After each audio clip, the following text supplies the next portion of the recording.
հունիսից Հայաստանում տեղի ունեցող ընտրություններից հետո Սամվել Կարապետյանը ստանձնելու է երկրի կառավարման պատասխանատվությունը ըստ բոլոր անկախ հարցումների, ըստ մարդկանցից ստացած հազարավոր ազդակների։ Մենք մեծ աշխատանք ունենք կատարելու, վերականգնելու այն վնասը, որը Փաշինյանը հասցրել է երկրի տնտեսությանն ու անվտանգությանը։ Նրանք փորձել են կանգնացնել մեզ անցյալում, իրենց մոտ չի հաջողվել, մեզ բոլորիս։ Նրանք կփորձեն կանգնացնել մեզ ապագայում, դա էլ իրենց մոտ չի հաջողվի։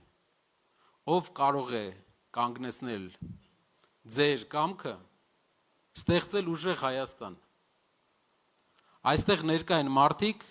ում Ադրբեջանը չի կարողացել կանգնեցնել։ Փաշինյանը հաստատ չի կարողանա։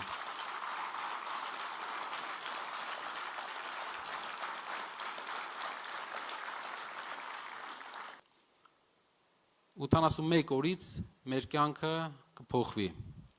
մեր անվտանգությունը կփոխվի։ Սա է մեր առաքելությունը, սա է մեր կամքը հանուն ուժեղ Հայաստանի։